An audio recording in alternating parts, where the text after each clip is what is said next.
Hi everybody, welcome to Theme Thursday, talking about the Clifton Strengths theme this week of competition. Now, people with the theme of competition, again, similar to strategic when we talked about that, people often apply the common sense definitions of these words to the StrengthsFinder themes. That would actually not be correct 100% of the time. Yes, there is some overlap sometimes, but many times you can realize Gallup has actually made up words.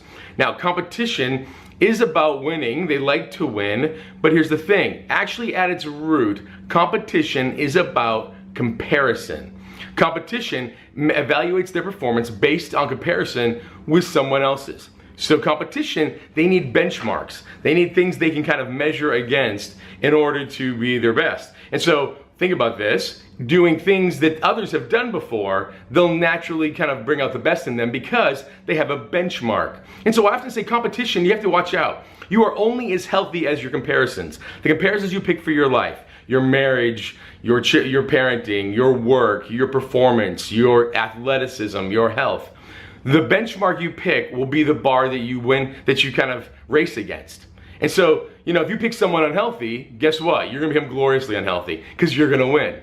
Now, competition is not just about winning. Again, it's about comparison. Now, I'm not an elite marathoner, but imagine that you are. If you had competition, and competition was just about winning, and we were traveling together on a business trip, wouldn't you challenge me to a foot race every morning just for the joy of beating me?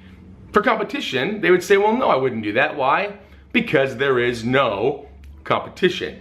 See, competition, they like to win and they like to beat, but in comparison to someone else who's significantly good at what they do.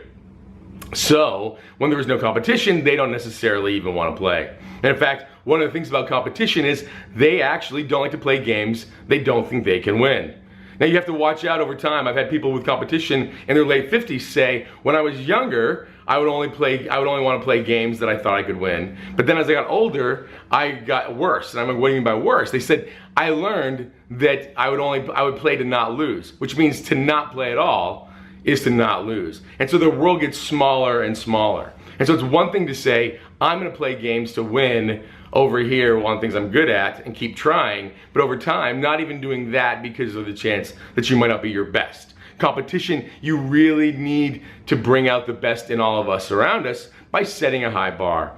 But again, this shows up in even small, seemingly insignificant ways. Competition in comparison. You go to a restaurant, you go to a restaurant you've been to before specifically, every visit is either better or worse than the last visit. Every project is better or worse than the last project.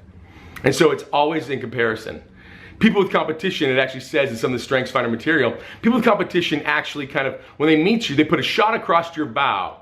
Now, my brother has competition, and my whole life, he would do that. He would ask provoking statements. Now, I always thought that meant he didn't like me, only to realize later that competition is provoking because they want to see if you can play. We've found with students that people with competition perform better in classes where the teacher posts the grades publicly. Now, that's something that would make someone with empathy sweat, but for competition, it drives them on. They need to have that benchmark. So, when it comes to the TDG approach of communication, decision-making, and self-management, when it comes to communication, when you think competition is listening for who has done this before. Is this something worth winning at? Do we have a bar? Do we have a benchmark? What's the expectation? So when you want to communicate with them, set the bar you're racing against, set why you're racing against it and why it matters. When it comes to decision making, competition, they're likely to deprioritize things they don't think they can be good at, they don't think will be winning for you as a team, for winning for you as a company. They're also going to select things that they think will make them stand out as beating everyone else in the marketplace.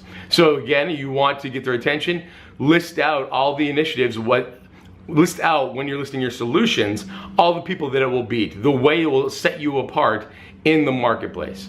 And then lastly, when it comes to self-care, people with competition, you need things in your life that you can be competing against. You need leagues, you need competitions, you need sporting teams, whether it's you play softball or basketball, pickup games, the Y, whatever that is. You need something that will challenge mentally how you think about, you being your very best. That is the Clifton StrengthsFinder theme of competition. If you know someone with competition, go ahead and tag them here in this video. Hope you've enjoyed this video this week. Look forward to catching you next time on Theme Thursday. Until then, lead courageously.